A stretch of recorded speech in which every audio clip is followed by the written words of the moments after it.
Viete si predstaviť, že by ste každodenne pomaly riskovali život na to, aby ste prišli do kostola? Áno, to, kde sedím, je aktuálne najextrémnejšia cesta do izolovaného kostola v Tigrajskom regióne uprostred Etiópie. Moje meno je Matej Peluha a prišiel som preskúmať, ako sa sem vôbec ľudia dostávajú, a vy ste prišli na tento YouTube kanál, aby ste spoznali svet z trošku iného uhlu pohľadu.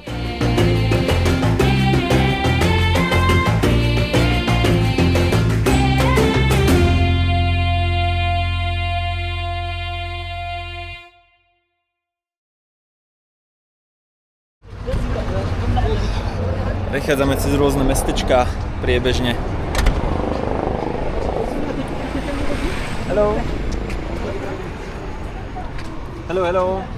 What is it? Nejaké šišky tu predávajú. Can I buy? How much? Beer? 20? 20.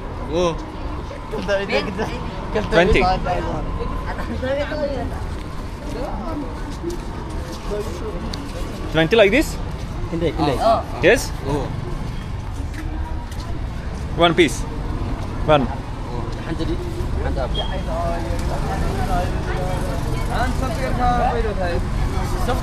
Malí chalani predávajú. Žiadna škola, nič.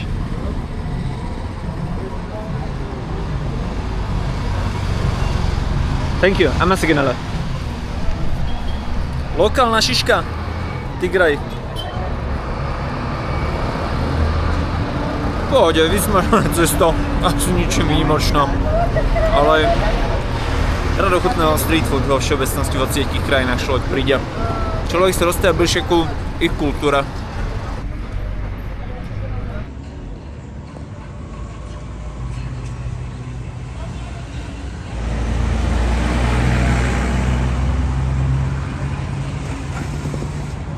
Takto na ulici rovno sa predáva benzín na čiernom trhu.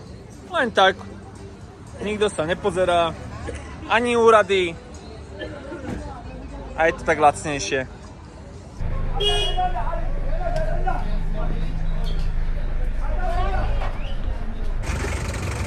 Vlajka Číny, Ameriky a popri tom ešte vlajka Tigrajského regiónu so žltou hviezdou a červenými farbami, ktorá bola pri odboji dosť vo veľkom použitá.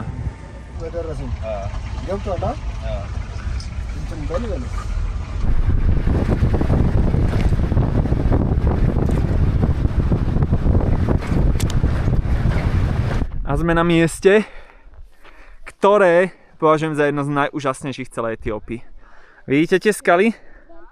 Približne tu niekde v polovici nájdete pravdepodobne ten najneuveriteľnejší, najextrémnejší kostol na svete, minimálne čo sa týka jeho polohy.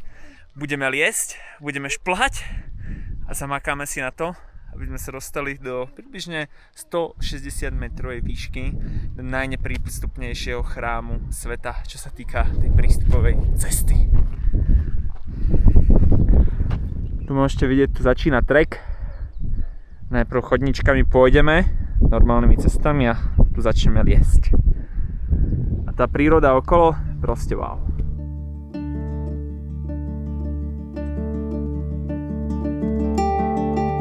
Môj kamarát Kiroz nám zobral teda nejaké vybavenie na lezenie, kedy potrebujeme. A týmto začína vstup na putnickú cestu smerom do kostola Abuna Yemtaku. Po ceste hore je takýto olivovník, ktorý má podľa lokálnej viery okolo 500 rokov už a je považovaný za posvätný, čiže keď schádzajú dole, normálne sa tu zastavujú na nejakých 5 minút, aby sa pomodlili. Pomaličky nám končí toto asi 20 minútové šlapanie po schodoch, ktoré sú inak kompletne celé z kameňa, ktorý je len tu naoskladaný z okolia, čo tu pozbierali. A ideme liesť. A aby sme sa dostali hore, áno, presne tam, tak tuto vyzerá, keby cesta končila, ale omyl je pravdou, tuto začína to drsné. Poďme na to. No, tu sa ukáže môj lezecký skill z lezeckej steny.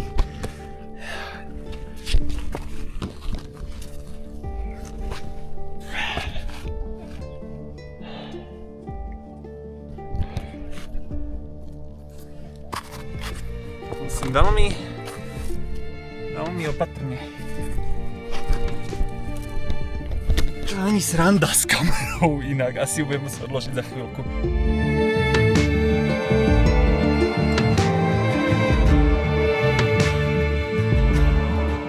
Údajne inak sa na tomto kostole ešte nikto nikdy nezabil, lebo Boh na vás dozerá a zlé sily tu nemajú prístup.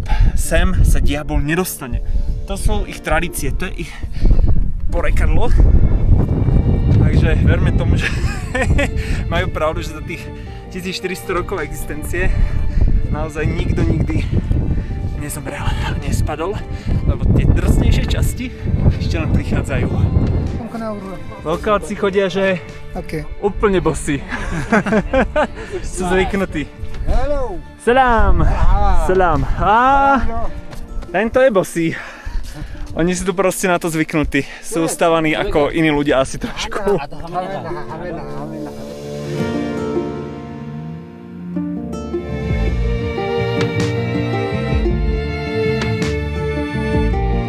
Teraz je čas, že ideme liesť s pomocou lana, lebo myslím, že toto tu, aj keď chodím liesť na lezeckú stenu, tak budem radšej, keď budem priputaný. A čo je ale podstatné, musíme sa vyzuť, lebo ideme do kostola. Som rád, že mám biele ponožky dneska.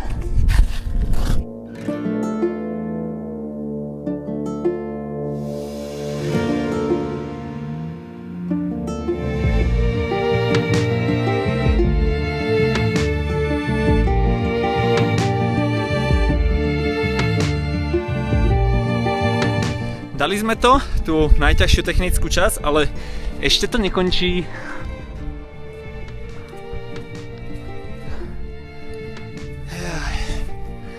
Až sa mi skoro nechce veriť, že to nemá skoro žiadne úmrtia toto, lebo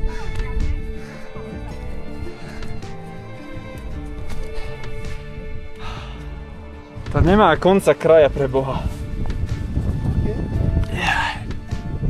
Stále nekončíme. Neuveriteľný výhľad, to je nezabudnutelné toto tu. Začína najkritickejšia časť.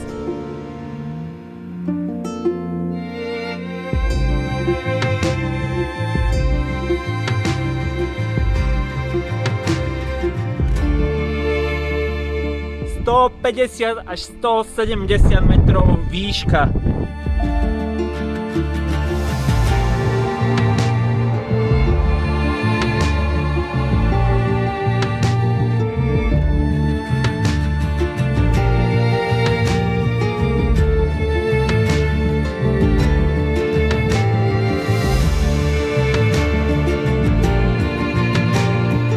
Kostol je tam.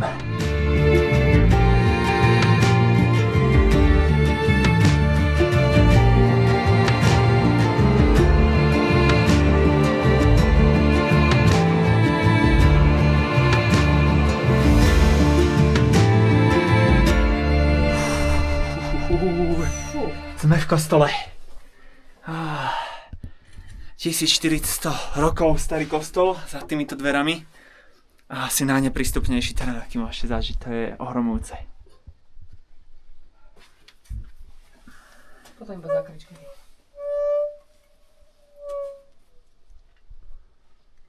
Každý jeden deň tento kňaz chodí do tohto starého kostola, slúži 55 rokov, sám je 71 rokov starý.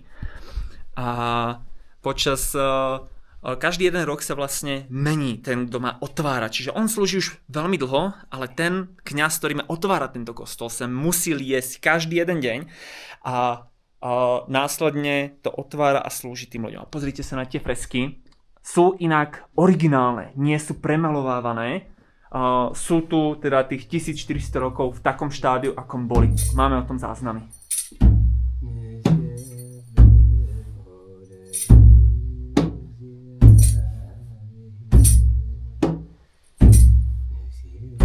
Etiópska ortodoxná cirkev má inak najdlhšiu Bibliu jednak, ale oni majú aj svoje špecializované knižky pre jednotlivých svätých ľudí. Toto je 500-ročná kniha svätej Panny Márie a môžete vidieť, to písmo je absolútne odlišné. To je ges, starobilé liturgické písmo etiópskej ortodoxnej cirkve, čo málo kto vie, Etiópia je tretia krajina v histórii, ktorá prijala kresťanstvo ako svoje náboženstvo. Inak, táto biela látka, to je klasické, že nosia do kostola. Môžete si o tom viac pozrieť v dieli o Lalibele. Obrázky vyobrazujú naozaj sväté osoby. Tu môžeme vidieť svätú Pannu Máriu s Ježišom Kristom, tu je Salomé. A na niektorých obrázkoch vidíme rôznych svätcov a príbehy. Napríklad tuto hore to sú 9 apoštoli a tu sú ďalší traja zobrazení. Každý obrázok hovorí o nejakom príbehu. Z kostola odchádzame a jediná cesta dole vedie ako inak, ako zase tadiaľto, ale ako wow. Ešte v takejto výške majú dokonca aj vlastné pohrebisko pre mníchov, ktorí boli pred stáročiami pochovaní. A tu máte normálne originál ich kostry. Skutočné, reálne ľudské kostry. Akože svetec Abuna Jemata vybral naozaj že neuveriteľné miesto na to, kde postaviť kostol. Práve v tom 4. storočí, keď prišlo kresťanstvo do Aksumskej ríše, predchodca Etiópie inak, tak práve v tomto čase tu žilo dosť etiópskych židov. Celá kráľovská dynastia Šalamúnska sa považujú, že sú potomkovia kráľa Šalamúna v Etiópii, dokonca posledným bol král Haile Selassie, ktorý vládol ešte do 70. rokov minulého storočia. Takže oni tu majú veľkú tradíciu okolo tohto, no ale kresťanstvo je práve pre nich to číslo 1, ktoré prišlo a vyhnalo následne Židov do iných častí. No neskôr prišlo ale ku konfliktom a práve kvôli tomu, že rôzni ľudia vypalovali rôzne kmene, rôzne kostoly, tak v tomto období potom začali stavať kamenné kostoly. Ďalším z dôvodov je taktiež to, že Ježiš Kristus podľa etiópskej ortodoxnej viery bol pochovaný v kameni a tak symbolicky tiež kostoly stavajú v kameni. Podobne ako v Lalibele, len v Lalibele vznikli až čo je druhý Jeruzalém, africký Jeruzalém. Pozrite si vlog z tohto mesta. Tak on bol postavený až niekoľko storočí po týchto kostoloch. Tieto sú o mnoho staršie. Tu už pohoda, kamzíky, slovenské kamzíky v Etiópii. Mám okolo seba svoj etiópsky gang detí. Samozrejme, ako inak, pýtajú peniažky. V Etiópii je obrovská chudoba, v Tigraji ešte, aj keď je to rozvinutý región, dosť kultúrny oproti niektorým iným regiónom Etiópie, tak skrz té vojnu, čo tu bola, veľmi, veľmi zlá situácia pre mnohé deti. Predstavte si, že celé toto obrovské mesto bolo obliehané, odstrihnuté od elektriny, od poriadnej dodávky vody, od dopravy, od obchodu, od telekomunikácií, žiadny internet, žiadna sieť. Bombardovali ho celý mesiac. You know, it was a terrible time or situation. You know, during that time when the war broke out, where we heard it was bombing to the cities, and people were killed and raped. So at the first time, I escaped with a friends to mountains or to villages, and I stayed there without no food. Just people the village people would give us beans or roasted corn. So after 1 month back to the city, and we saw on the way there was many trucks and tanks was burned. So it was terrible that time. You know, when they control all Tigray in 2 weeks, they was said, or they give us limit. People can get out from their house in the morning, start 6, and then they should go or inside their house at 6 p.m. If someone find outside after 6 p.m, they immediately shoot. So we was scared. So, you know, we don't have any right to move or to do what we want. And they knock the house and they get inside, and there was rape and killing people. So that is what we saw. And yes, Eritrean the national army and also the Ethiopian regional force was did that. Now the situation is, after they signed the peace agreement in South Africa or Pretoria, Tigray is peace and people want peace and silent, no war, no conflict, but we don't know what will happen for the next. Na obed nám v lokálnom domčeku pripravili tradičné zase etiópske jedlo, širo, ktoré sa vytvára hlavne z ciceru, strukovín, nejaký chlebík, šalát. A máme tu taktiež pripravenú lokálnu kávu, ktorú nám tradičným spôsobom pražia. Nakoľko Etiópia, to je predsa rodisko kávy.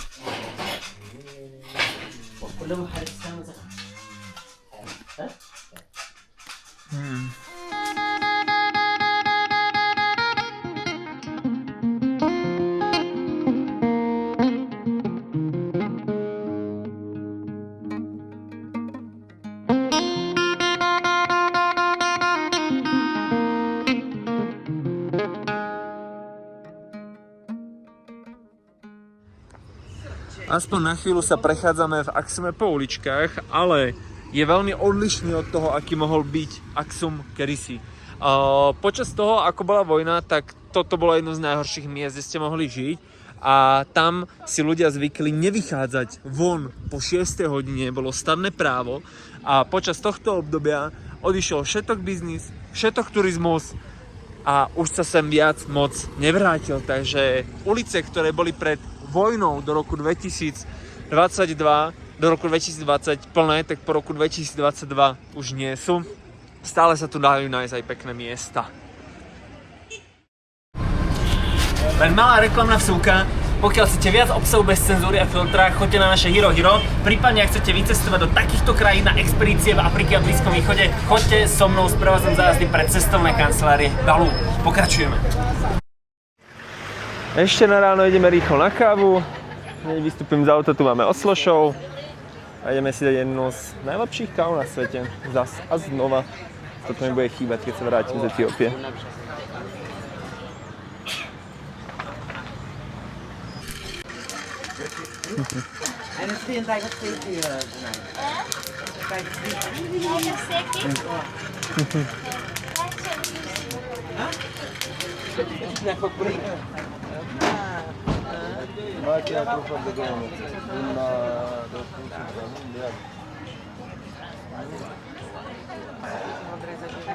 Naša návšteva v Aksume bude hlavne trošku o nejakých pamiatkách, nakoľko je to jedno z najdôležitejších archeologických miest celej Etiópie. Tu práve vstupujeme jednej z najväčších pozostalostí Aksumskej ríše. Pomaly najvýznamnejšia staroveká pamiatka Etiópie sú tieto obelisky tu za mnou, ktoré sú hrobky. No a jeden z najvyšších obeliskov na svete v histórii, tak je tento, ktorý bohužiaľ už nestojí, spadol. Postavili mu zlé základy, mal vyše 33 metrov a 560 tón. A bohužiaľ spadol im už pri výstavbe. Jednotlivé obelisky slúžili ako hrobky pre panovníkov a mali symbolizovať vizuálne dom, keď sa na tak pozriete. No a bol to v podstate to, čo symbolizovalo históriu Aksumskej ríše, jednej z najúspešnejších ríši v histórii Afriky a jedna aj z tých známejších v rámci celého sveta. Toto, že spadlo, tak to musela byť ozaj, že veľká škoda.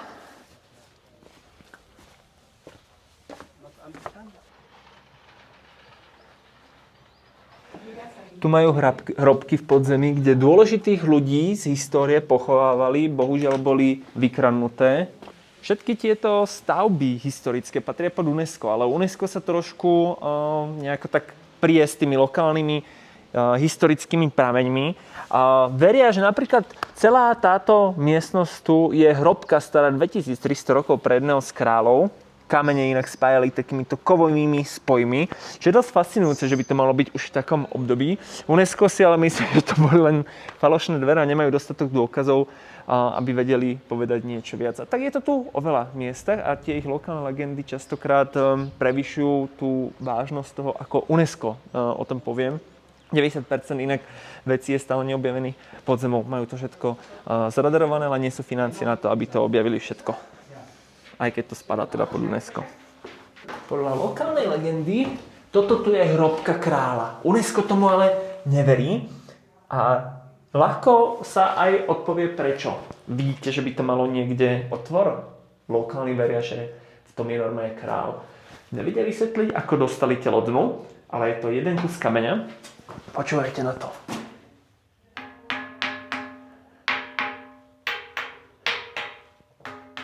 To je úplne jak duté, keď sa pozrieme na to, keď začnem potom klopať. Nechce sa mi tomu osobne moc veriť, že by to mala byť hrobka, že tam niekto je. No a hneď vedľa pochovávali jeho otrokov. Zažíva, prosím, pekne. Nakoľko ten kráľ bol považovaný za božské vyobrazenie, niečo podobné ako v Egypte. A otroci s jeho bohatstvom boli pochovaní s ním.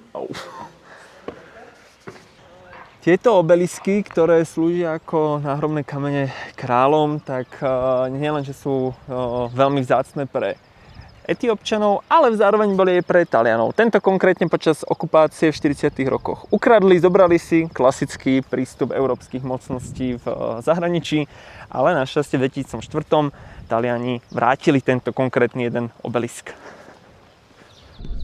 Toto miesto, ktoré tu môžete pozorovať v diaľke, vstup je tam zakázaný, tak v tomto kostole je uložená archa zmluvy. Najdôležitejší kresťanský predmet, ktorý je považovaný, že od 6. storočia pred Kristom stratený. Veria v to len Etiópčania, nikto iný. Viera všeobecná je, že pokiaľ by ste sa dotkli archy zmluvy, tak vás to zabije. Je tam uložené 10 prikázaní. Nikto na svete inak tomu naozaj neverí vnútorne, že tuto je to uložené. Takže je to naozaj unikátna viera, unikátne predsavzatie, taktiež Etiópčania majú veľa vecí, ktoré sú unikátne od iných. Veria v to, že jeden z 3 mudrcov, ktorí prišli dať dar Ježišovi Kristovi pri narodení do Betlehemu, tak bol jeden z tých, ktorý bol král v Aksumskej ríši na tomto území. Takže veľa ľudí sa nezhoduje s tým, čo hovorí etiópska ortodoxná cirkev a vo všeobecnosti je taká zaujímavá ukážka histórie. Chodia sem aj veľké púte na to, aby mohli prísť a obkolesiť a krúžiť okolo tohto kostola, kde to má byť uložené. No a postavili tu taktiež novú katedrálu pre veriacich.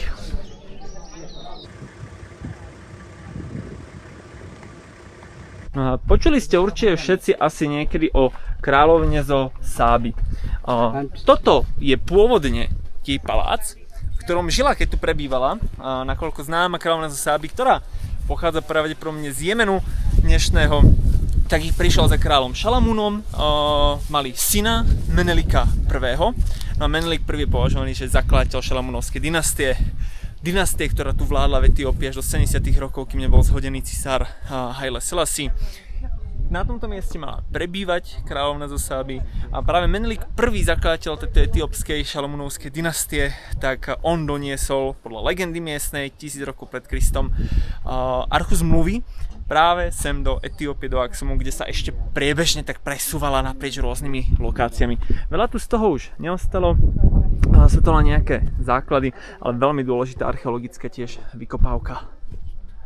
Tento palác, ktorý tu vidíte, síce bol postavený v 6. storočí, ale veria, že tu bola pôvodná stavba, kde kráľovna zo Sáby podľa niektorých zdrojov, nie všetkých, naozaj aj prebývala. No a v tejto miestnosti, ale pod zemou, by sa mal nachádzať chrám patriaci práve kráľovnej zo Sáby, veľmi známej osobnosti pre celosvetovú históriu.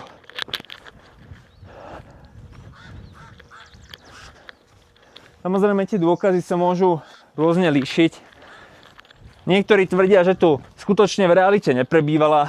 Rôzne legendy tvrdia o tom, že tu prebývala. Ťažko sa niekedy dopatrnúť k pravde a vidím, že v Etiópii majú pohľad na tie historické pramene od UNESCO archeológov niekedy celkom dosť rozdielne. Toto bol inak také centrum, tento aksumský palác, aj pre kráľov. No a v 6. storočí to bolo aj centrum mesta, aj keď sa môžeme pozrieť, že okolo nič už poriadne nie je. Nesmú chýbať samozrejme suveníry. Ancient coin. King Rumhais. Amazing.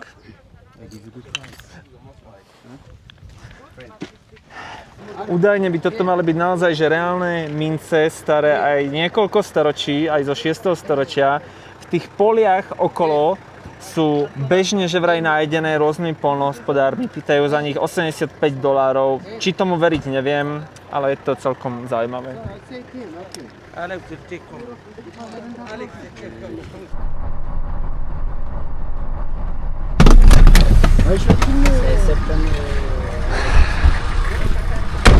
Príchodné letisko a s regionom Tigray sa lúčime.